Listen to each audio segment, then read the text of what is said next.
Bismillahirrahmanirrahim. Assalamualaikum warahmatullahi wabarakatuh.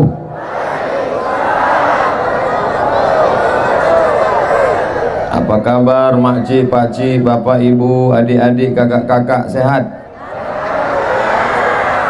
Kita syukuri nikmat Allah yang besar ini, cuacanya cerah, badan sehat, istiqomah iman dan Islam. Kita syukuri dengan mengucapkan alhamdulillahi rabbil alamin.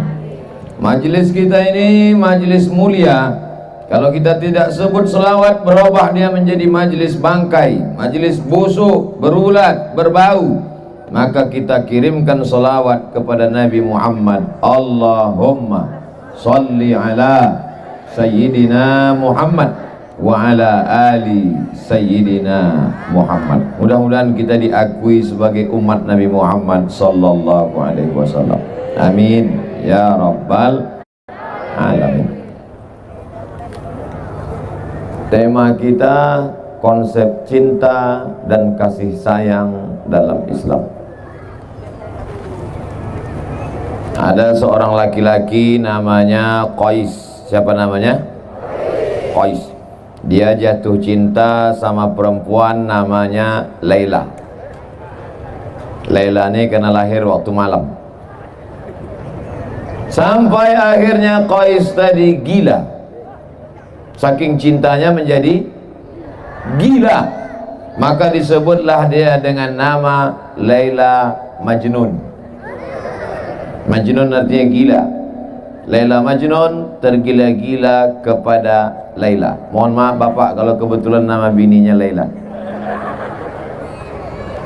Sampai akhirnya saking gilanya hilang akal, hilang ingatan, dibawa oleh ayahnya ke samping Ka'bah, berdoa di dinding Ka'bah. Maka disebutkan oleh seorang ulama besar dari Mesir, Syekh Muhammad Mutawalli Asy'arawi, di antara orang yang sehat berdoa di dinding Ka'bah adalah Qais. Berdoa di samping Ka'bah, sehatlah dia. Setelah dia sehat, ditanyalah dia oleh orang. Tak jadi dia nikah dengan Laila. Adunya turidu, Alaila turidu amid dunya wa ma fi tawayaha. Wahai Qais, kalau disuruh kau memilih, mana yang kau pilih? Antara dua, memilih Laila atau dunia beserta isinya. Sekarang saya tanya bapak, pilih dunia atau Laila? Apa pula sebut bini orang? Ditanyalah kepada si Qais, adunya turidu amid dunya wa ma fi tawayaha. Wahai Qais, mana yang kau pilih? Laila atau dunia beserta isinya? Maka menjawablah Qais. Apa kata dia? La ghubaru ni'aliha ahabbu ilayya wa asfali balwaha. Debu yang menempel di selop Laila lebih ku cinta daripada dunia beserta isinya. Saya ulang sekali lagi. Maksudnya setelah saya bilang gitu, bilang so sweet lah. Alaila turidu amid dunya wa ma fi tawayaha. Mana yang kau pilih Qais? Apakah dunia beserta isinya atau Laila? Maka Qais menjawab, la ghubaru ni'aliha ahabbu ilayya wa asfali balwaha. Debu yang menempel di sendal Laila lebih ku cinta daripada dunia beserta isinya. Ya salam. Oma-oma pun nyebut so sweet juga. Ditanya sama anaknya, mak, so sweet itu apa? Merek sepatu. Sebetulnya apa yang sedang Ustadz Somad ceritakan? Kalau kita sudah cinta, bukan sama orangnya, bukan sama rumahnya, bukan sama pakaiannya, debu yang menempel di selopnya pun dapat menjadi obat dan pelipur lara. Betul? Banyak juga yang majnun nih. Syair Qais ini selalu dijadikan ulama. Syair orang gila ini dijadikan ulama ketika berdalil tentang cinta kepada Allah. Kalau cinta kepada makhluk Allah, kalau cinta kepada hamba Allah bisa begitu dalamnya, apalagi cinta kepada pencipta manusia yaitu Allah. Maka kalau sudah cinta kepada Allah, tak sabar hati mau datang ke masjid solat berjamaah. Kalau sudah cinta kepada Allah, tak sabar hati ingin segera berzikir menyebut Allah. Kalau sudah cinta kepada Allah, maka yang hadir malam ini melimpah ruah, panitianya sampai 500 orang. Ini semua adalah bukti cinta kepada Allah. Apa pula kepada Laila? Bapak sehat? Ibu sehat? Bapak tergila-gila sama Laila? Tidak, takut dia. Tapi yang namanya cinta ini payah Bapak Ibu. Ada seorang laki-laki berdiri tegak menengok lukisan yang terpajang di dinding, lukisan abstrak. Yang terkejut, yang sakit jantung banyak-banyak istighfar. Menengok lukisan abstrak yang cantik, dia pun berdecak kagum. Setengah jam dia menikmati lukisan yang cantik terpampang, tergantung di dinding. Oh, amazing, hebat, kata dia. Orang lain yang menengok dia juga menengok sambil heran. Heran apa? Apalah yang hebat lukisan ini? Hanya gambar ban mobil diseret dalam gerasi. Lukisan abstrak itu lukisan yang tak terbaca. Ini lain. Ini bukan abstrak. Ini pejuang subuh nongsa. Ini jaketnya. Mudah-mudahan habis acara ini tak diminta panitia. Soalnya saya pernah beberapa kali acara pemakaian rompi. Wah, dipoto lah. Selesai pas mau balik, Ustaz buka Ustaz. Jadi untuk foto aja. Sakitnya tak seberapa, malunya. Ini kita belum tahu, kita tengok nanti. Kita lanjutkan cerita lukisan tadi. Betapa orang kalau sudah paham lukisan abstrak, dia bisa menikmati. Tapi orang yang tak paham, dia menyangka orang itu gila. Saya insya Allah nanti tanggal 18 pagi berangkat dari Pekanbaru 3 tablik akbar. Tablik akbar yang pertama jam 8 di Pangkalan Kerinci, pengumpulan dana. Habis itu langsung dilanjutkan di Pematang Rebah Indragiri Hulu, pengumpulan dana. Habis itu jam 8 malam tablik akbar lagi di Bali, Balilas, pengumpulan dana. 3 kali pengumpulan dana, dananya akan dibawa ke pedalaman suku Talang. Nama programnya Tolong Talang. Apa nama programnya? Tolong Talang. Karena saudara kita di pedalaman banyak fakir miskin susah, anaknya tak sekolah, janda, tua-tua. Mulai muda bapak ini siap menyelamatkan. Dari ketawanya aja yakin apa? Bapaknya macam-macam, mereka nengok dari samping. Awas lo bang balik nanti gitu. Udah siap sambal belacan. Lalu kemudian sampailah saya ke pedalaman suku Talang beberapa tahun yang lalu. Dijumpakan sama kepala suku.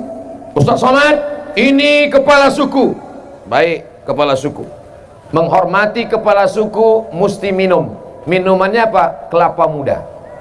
Oh, kelapa muda kecil lah. Makanannya apa? Saya tengok. Diambilnya sirih, saya ambil pula sirih. Diambilnya kapur, saya oleskan pula kapur. Diambilnya gambir, saya potong pula gambir. Diambilnya pinang, saya ambil pula pinang. Digulungnya sirih, saya gulung pula. Dimasukkannya ke mulut, saya masukkan pula. Dia senyum, saya tidak.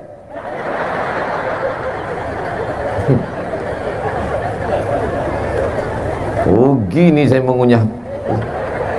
Mau dimuntahkan segan, mau ditelan pahit. Akhirnya walaupun pahit ku telan juga. Apa sebetulnya yang ingin Ustadz ceritakan? Sedangkan untuk merasakan manisnya sirih saja pun mesti pakai proses. Apa pula Polres? Proses. Yang di belakang kita Bapak Wakapolres, Bapak Polsek, Bapak dan Lanal, Bapak Dandim, Bapak Bupati, Bupati tak ada, Bapak Gubernur atau yang mewakili, Tuan Guru ada hadir di belakang, Tuan Syekh Asmir, Mursyid Tarekat Naksabandiyah, sedang suluk sekarang, beliau belum sempatkan waktu kemari. Mudah-mudahan kita mendapatkan barokah Tuan Guru, amin. Encik-encik, tuan-tuan, bapak-bapak, ibu-ibu, tak dapat saya sebut satu-satu, yang besar tak dihimbau gelar, yang kecil tak disebut nama. Insya Allah semuanya dimuliakan Allah Subhanahu wa ta'ala. Untuk merasakan cantiknya lukisan abstrak, banyak orang tak bisa menangkap. Untuk merasakan manisnya, apa tadi? Saya ingat, cuman ngetes saja. Jamaah ini masih ingat apa tidak? Untuk merasakan nikmatnya sirih, banyak orang tak bisa menikmati. Singkat cerita, diundanglah saya oleh Gubernur Jawa Barat, Kang Aher, di kantor gubernur. Saya cuma mau cerita bahwa yang undang saya ini gubernur. Oh, hebat ya. Ini bukan Ustaz ece-ece. Sampai di kantor gubernur, saya pun disambutlah, duduk bersama. Kata Kang Aher, Ustaz Somad, ini adalah kopi kualitas ekspor terbaik di dunia. Wah, bijinya biji-biji terbaik, dipilih oleh kualitas terbaik, ditanam di tanah yang terbaik, dipetik oleh petani terbaik, diolah dengan cara yang terbaik, pokoknya mantap. Dituang ke dalam gelas, disiram seduh air, walu, entah macam manalah prosesnya. Ustaz, cara minumnya saya ajari, kata dia. Oke. Letakkan tepi bibir ke tepi gelas ke tepi bibir. Jangan langsung masuk Ustaz, diseruput katanya. Cuma mana seruput itu Kang Aher? Jangan langsung telan Ustaz, tahan sebentar. Wah, kata dia, luar biasa Ustaz. Habis itu ditanyanya saya, gimana Ustaz? Pahit, kata saya. Saya Abdul Somad belum bisa merasakan cantiknya lukisan abstrak. Saya Abdul Somad belum bisa merasakan manisnya sirih. Dan saya sampai hari ini belum bisa merasakan manisnya kopi Kang Aher. Kalau merasakan yang tiga, yang zahir ini aja payah, apalagi merasakan cinta kepada Allah. Tapi orang Melayu berkata, Allah bisa karena biasakan hari Sabtu ke masjid, hari Ahad ke masjid, subuh Sabtu ke masjid, subuh Ahad ke masjid. Pertama berat bangun tidur, pertama malas, lama-lama bersemangat, akhirnya berapa ratus masjid tadi Ustaz?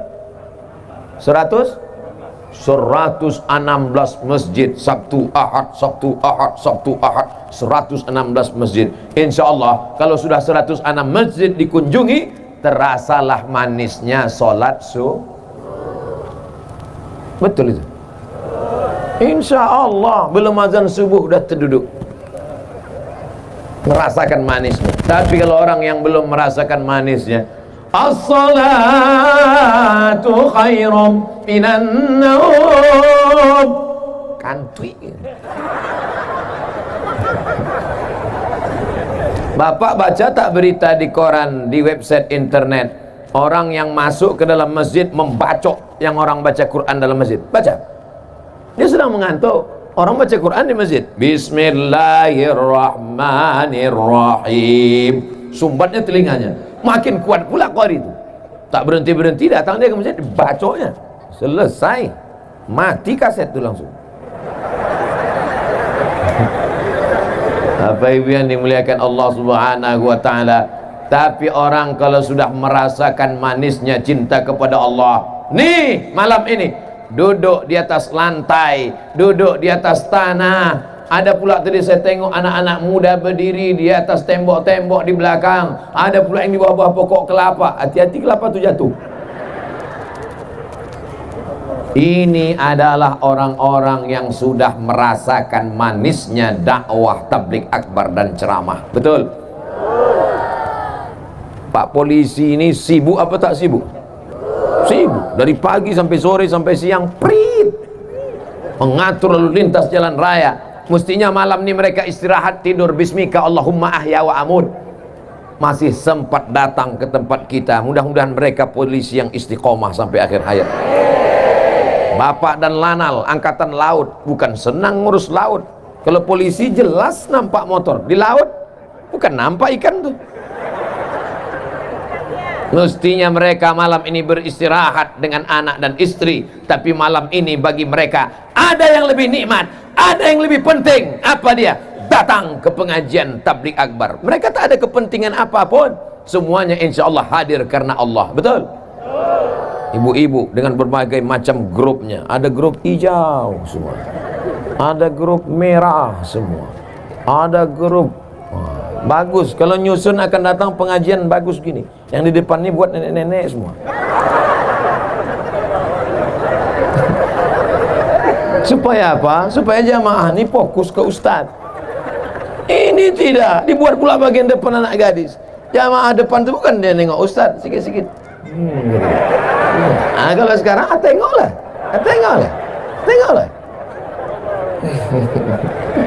Mohon maaf Bu, saya ini udah tua, mata saya ini tak jelas nih. Saya terus terang tak jelas nih, tak nampak entah mana anak gadis, entah mana nenek, rata aja semua. Masya Allah. Saya udah berapa kali ke apa nama daerah? Nongsa. Udah berapa kali saya kemari? First time. Oh, pertama kali. Rasanya kita macam udah kenal lama aja. Nah, kata jamaah, dalam hati jamaah Ustaz aja sok akrab, sok mantap gitu. Masya Allah. Oh, kalau ini ada namanya pejuang subuh Nongsa, itu ada pula biker subuhan. Inilah yang ngajak saya dulu pakai motor itu kan. Dibawa dari hotel, diajaknya saya ke Masjid Agung subuh-subuh. Wow, saya pun pakailah sampai ke masjid sholat. Habis sholat saya tanya, ada tak kalian rekam aku naik motor tadi? Tak ada gitu. La ilaha illallah. Udah lawak kedinginan tak direkam pula. Paksa habis sholat subuh tu kami buat lagi. Kalau gitu kita ulang sekali lagi. Habis sholat subuh barulah sini. Wah, ada kalian rekam? Ada. Dipiralkan mereka di internet, like and share. Wah, viral cerita entah kemana-mana. Ada pula yang ngejek saya. Alah, baru pandai katanya. Sakit hati saya. Saya posting gambar saya waktu masih dulu kuliah tahun 1996 naik motor. Saya ini udah lama pandai. Dulu waktu kuliah dulu, saya kuliah udah naik motor dulu. Bukan jam kuliah, naik sampan. Saya kuliah pakai motor dulu. Tak percaya tanya kawan-kawan saya angkatan 96 di IAIN Susko Pekanbaru Riau, naik motor dulu. Suatu hari saya pun naik motor lah. Pas di samping ada mahasiswi. Saya tengok.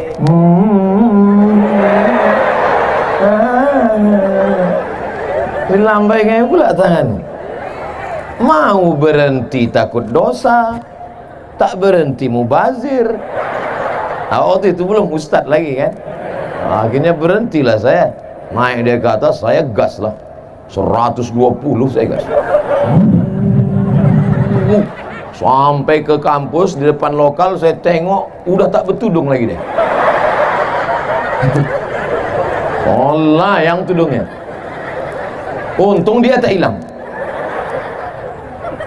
Besok saya lewat lagi di situ, saya ajak, mau? Syukron gitu dia. Tak mau lagi dia. Nyadang orang-orang inilah, ini ngejek, dianggapnya kita naik motor nih latah. Dianggapnya kita ini tak punya. Kalau tak punya, mana mungkin saya bisa kuliah di Mesir? Saya berangkat ke Mesir saat krisis moneter $1 20.000. Tahun 1998 krisis moneter IMF. Berangkat saya ke Mesir, habis itu saya ke Maroko, habis itu saya ke Sudan. Memang tak kaya, tapi sebatang dua batang sawit ada insyaallah. Saudara yang dimuliakan Allah Subhanahu wa taala, apa yang sedang ingin Ustaz Somad ceritakan? Kalau sudah cinta, maka semua akan kita berikan. Begitulah kata bapak dulu waktu menggombal ibu, lautan kan kuseberangi, bukit kan kudaki, masjid kulewati. Lautan kuseberangi, bukit kan kudaki. Cinta kepada manusia hampa, hilang, habis, tak berkesan. Tapi cinta kepada Allah Subhanahu wa ta'ala itu yang akan kekal abadi. Betul? Tapi kadang banyak cinta ini hanya di mulut saja, hanya di bibir saja. Lain di bibir, lain di hati. Itu ada lagunya itu. Lain di bibir, lain di hati. Saya kan tak mau aja nyanyi nih. Kalau mau saya nyanyi udah keluar 3 kaset. Pensiun artis-artis Jakarta tuh. Bapak Ibu yang dimuliakan Allah Subhanahu wa ta'ala, maka kalau orang sudah cinta, disebut nama Allah, bergetar hatinya. Wa idza dzukirallah, kalau disebut nama Allah, wajilat qulubuhum, bergetar hatinya. Bapak, kalau disebut orang nama istri Bapak, bergetar tak hati Bapak? Tidak, katanya Bu. Pak Ustadz, saya kalau nama istri saya disebut orang, saya cuek aja. Terus, tapi kalau nama mantan disebut, baru saya bergetar. Gawat. Dunia persilatan sudah rusak. Apa tanda orang cinta kepada Allah? Disebut nama Allah, bergetar hatinya. Suatu ketika Nabi sedang berperang, Nabi bernaung di bawah pohon kurma, lalu kemudian Nabi sedang beristirahat, datanglah Do'sur. Siapa namanya? Do'sur, bukan Datsun. Do'sur. Diambilnya pedang. Ya Muhammad, sekarang engkau sendirian, kawan kau tak ada. Ya Muhammad, sekarang engkau tidak punya senjata. Kalau aku tebaskan ini ke leher engkau, siapa yang menolong engkau? Saat itu apa kata Nabi? Allah. Mendengar kata Allah dari mulut Nabi, jatuh pedang Do'sur. Allah yang keluar dari mulut dilengkapkan dengan hati, dengan sikap pengagungan, Allah, jatuh pedang Do'sur. Sekarang banyak orang menyebut, mulutnya nyebut Allah, Allah, subhanallah. Mulut menyebut subhanallah, tapi hati ingat sawit. Namanya zikir brondol. Mulut menyebut alhamdulillah, tapi hati ingat gaji 13. Mana bisa connect antara mulut dan hati? Hati berkata Allah, mulut berkata Allah. Itulah yang dilakukan oleh Tuan Guru bersama orang-orang dalam rumah suluk sana. Tahu Bapak Ibu suluk? Suluk, bukan suluh. Suluk, orang berzikir di dalam. Apa yang mereka sebut dalam suluk itu? Kepalanya ditutup, berzikir Allah, Allah, Allah, Allah, Allah, Allah, Allah, Allah, Allah, Allah, Allah, Allah, Allah, Allah, Allah, Allah, Allah, Allah, sampai masuk ke dalam tangkai jantungnya. Berapa lama? Tidak makan pakai lauk, tidak mengingat yang lain, mati TV mati, handphone mati, semuanya hanya mengagungkan Allah, sampai akhirnya apapun yang dia pandang, apapun yang dia tengok, dia selalu mengingat Allah. Ini banyak orang sekarang mulutnya menyebut subhanallah, tangan megang remote, subhanallah, mana sinetron tadi? Mana menjadi zikir? Zikir apa namanya? Zikir TV. Zikir apa namanya? Zikir handphone. Oleh sebab itu, kalau mau menanamkan cinta kepada Allah, maka mesti ada dipaksakan. Paksa-paksakan sholat. Makanya anak-anak itu dipaksa. Muru auladakum bis sholat. Suruh anak kamu sholat. Wa abna'u sab'a sinin. Umur 7 tahun. Paksa dia sholat. Suruh 7. Pukul 10. Ibu boleh pukul dia 10, tapi pukulnya pukul mengajar, bukan pukul menghajar. Ini sampai hilang telinga anak itu sebelah. Jadi tanya sama istrinya, abang, ya kenapa telinga abang sebelah? Ditalik mak dulu. Mana sekarang bang? Itu gantungan kunci. Saudara yang dimuliakan Allah Subhanahu wa ta'ala, udah jam 9. Tadi saya mulai jam setengah 9. Ternyata kalau orang hatinya penuh dengan cinta, maka yang menyampaikan itu pun tak terasa waktu 30 menit telah berlalu. Betul? Dalam hati jamaah udah lama betul kurasa dah Ustaz. Saudara yang dimuliakan Allah Subhanahu wa ta'ala, konsep cinta dan kasih sayang dalam Islam. Bolehkah laki-laki mencintai perempuan? Boleh. Apa salahnya? Bolehkah perempuan mencintai laki-laki? Boleh. Ada sebagian orang mengatakan tidak boleh mencintai laki-laki, tidak boleh mencintai perempuan, tidak boleh menikah seumur hidup. Ya, ajaran Islam mengatakan man istata'a minkumul ba'ah, siapa di antara kamu yang sudah ba'ah, yang sudah mampu, falyatazawwaj, menikahlah, fa innahu aghaddu lil basar, karena dengan menikah itu menundukkan pandangan, wa ahsanu lil farj, menjaga kemaluan. Artinya apa? Cinta boleh, tapi tetap dalam kurung syarat dan ketentuan berlaku. Jangan nanti habis ini anak muda datang ke rumah, Pak, aku bawa anak bapak ya. Kenapa? Cinta. Datang bapak tuh, kau makanlah cinta tuh. Kalau memang kalian jantan bukan karena kalian berotot, kalau memang kalian jantan bukan kumis melintang, kalau memang kalian jantan bukan yang gagah perkasa, tapi kalau memang kalian jantan, ikuti sunnah Rasulullah, pinanglah dengan bismillah. Ibu setuju tak kalau anak ibu dipinang anak-anak lajang nih dengan bismillah? Tidak. Tinggi harga mahar di Batam. Suatu ketika Nabi sedang menyampaikan tausiah. Ketika Nabi sedang menyampaikan tausiah, tiba-tiba berdirilah seorang perempuan. Berdiri seorang perempuan. Apa kata dia? Inni wahabtu laka nafsi. Inni wahabtu laka nafsi. I give myself for you.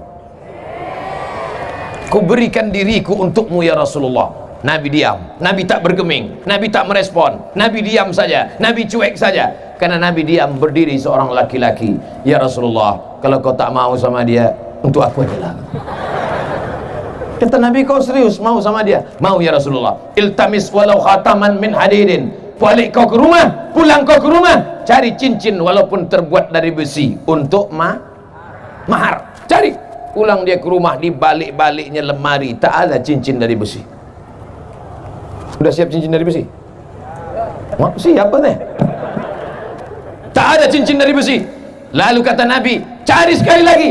Dia pun pulang ke rumah, dibongkar-bongkarnya lemari, dapat satu kain. Ini satu kainnya Rasulullah. Untuk apa? Untuk mahar. Kata Nabi SAW, kainmu berapa? Satu. Mahar untuk istrimu? Iya.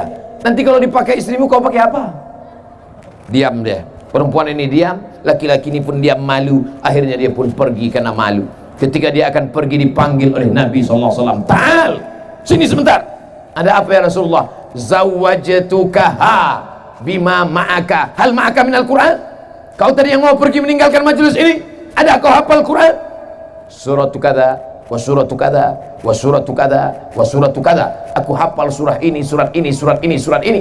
Langsung dinikahkan Nabi di majelis itu. Zawwajtukaha, ku nikahkan engkau dengan dia, bima ma'aka minal Quran, dengan mahar mengajarkan Al-Qur'an.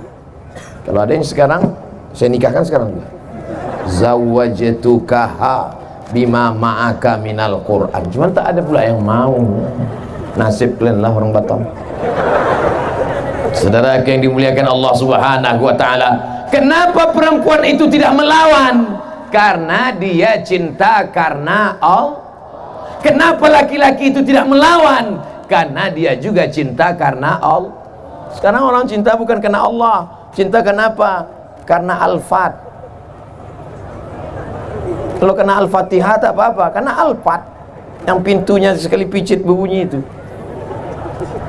Aku nikah sama dia, mak. Kenapa? Karena Al-Fat. Jangan dulu, nak. Tak apa-apalah, mak. Akhirnya setelah seminggu, sebulan barulah tahu. Rupanya kredit belum lunas. Dari klaksonnya sudah kedengaran. Kredit, kredit, kredit, kredit. Saudara yang dimuliakan Allah Subhanahu wa taala, maka dalam Islam tidak dilarang orang mencintai. Tapi ketika gara-gara cinta itu masuk dalam perbuatan dosa, maka alhamdulillah, insyaallah biker subuhan tidak akan membonceng anak gadis yang tak mahram. Betul, biker subuhan. Tertulis di belakang spotboard mereka, say no to bonceng. Katakan tidak pada bonceng. Wah, yang diboncengnya apa? Laki-laki. Yang kalian homo? Oh tidak. Saudara yang dimuliakan Allah Subhanahu wa taala, maka dalam Islam diajarkan ada cinta laki-laki dan perempuan. Boleh, karena cinta itulah akan melahirkan anak-anak yang soleh, bukan somat. Ini semua yang hadir ini adalah buah dari cinta ayah dan ibu, nenek dan kakek, pakcik dan makcik. Maka lahirlah anak-anak yang soleh dan solehah mau datang ke pengajian karena cinta kepada Nabi, cinta kepada Allah, cinta kepada Rasulullah, cinta kepada Islam.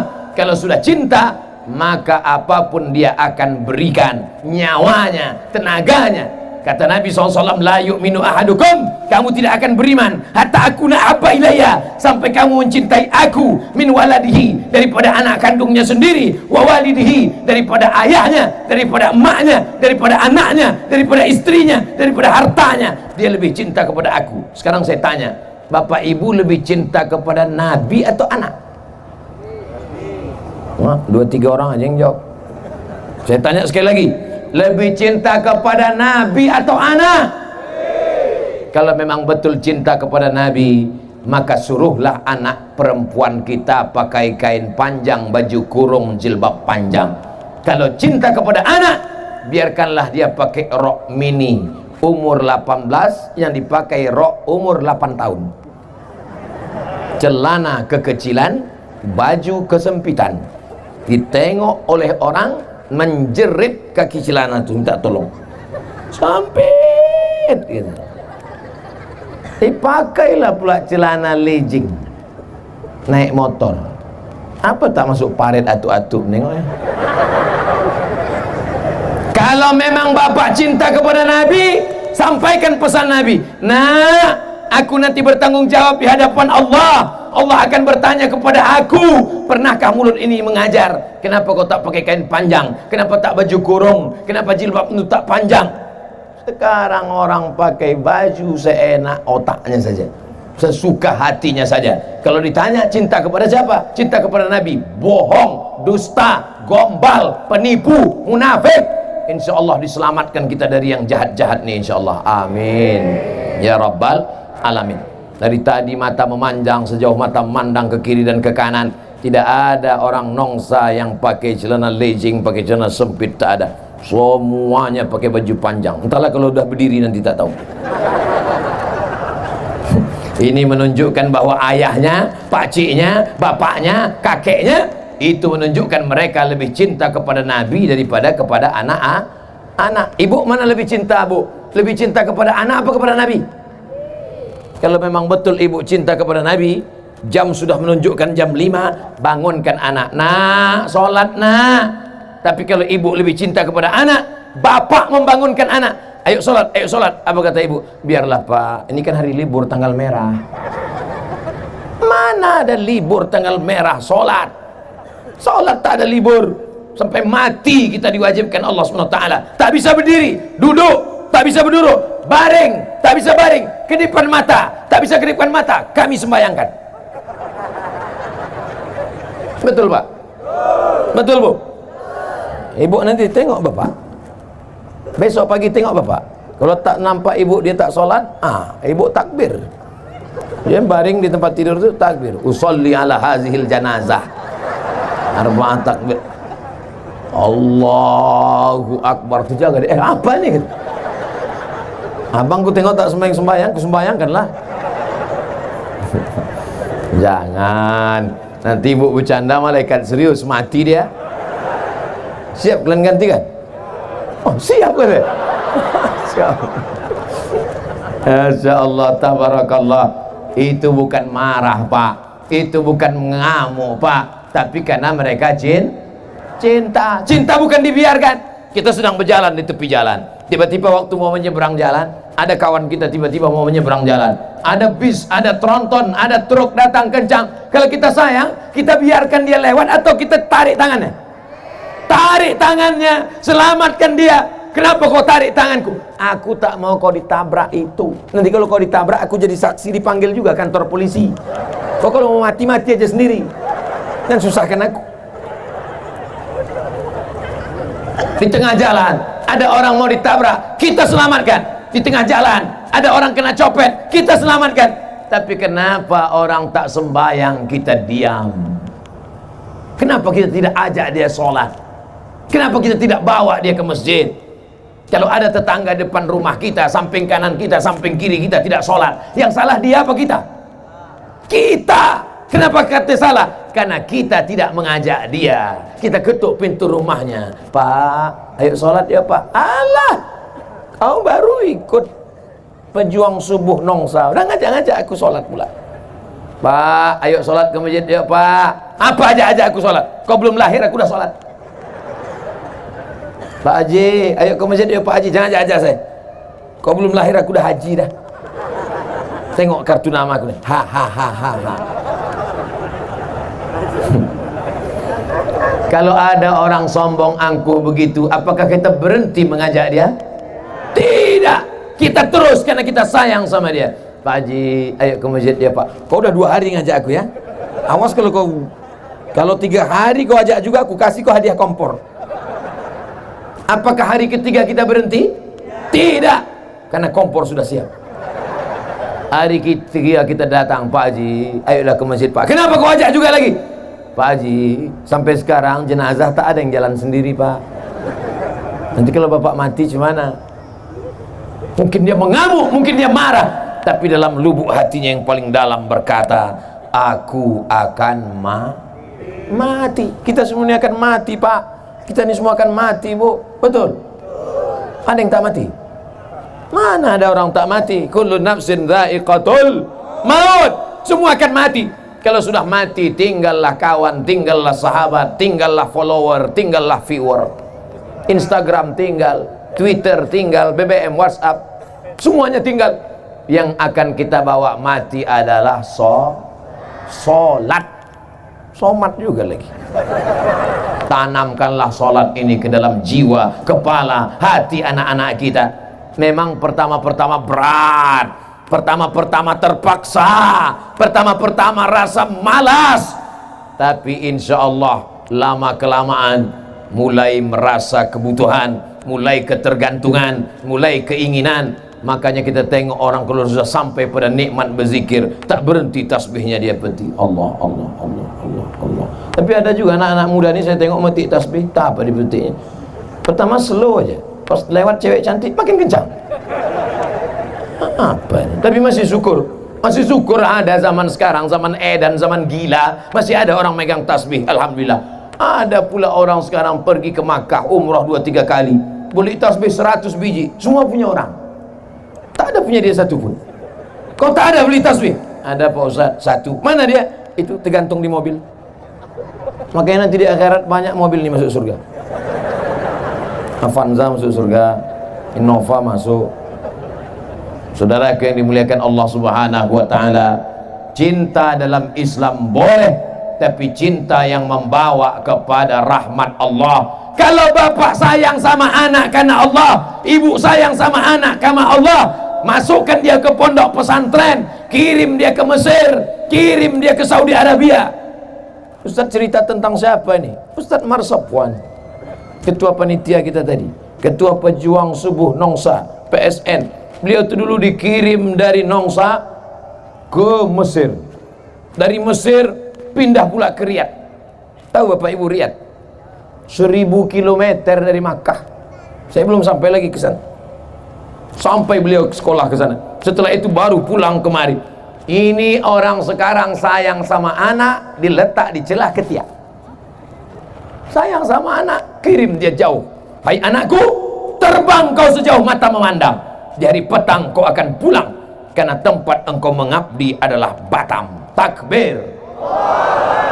Kirim anak sejauh mata memandang. Anak bapak mana? Sudah saya kirim Pak Ustaz. Jauh. Dekat-dekat sini. Siap ibu mengirim anaknya ke Mesir? Takut. Begitu anak dikirim ke pesantren, seminggu kemudian dijenguk sama bapak sama ibu.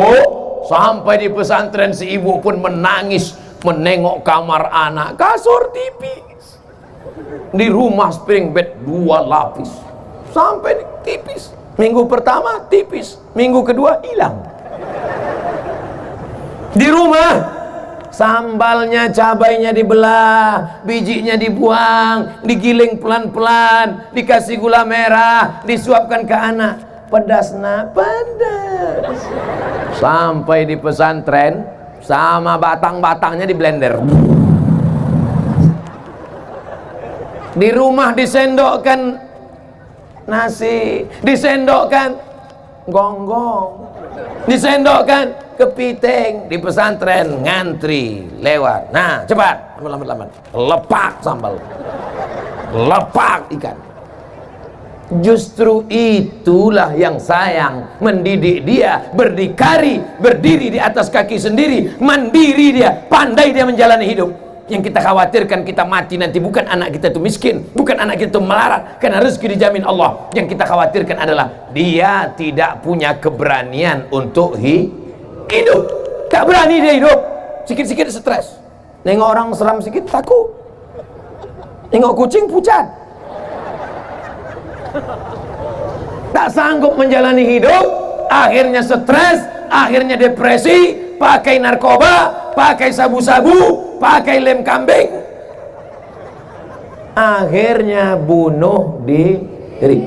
Orang bunuh diri itu akibat tidak berani menghadapi hidup. Orang-orang barat itu termasuk pengecut, tak berani menghadapi hidup, stres, depresi, susah sikit. Orang kita mana ada? Orang barat itu sampai tak bisa tidur malam, jam 2 malam berkedip-kedip biji mata, tak bisa tidur. Mobil ada, rumah ada. Orang kita naik angkot tertidur sampai lupa gang.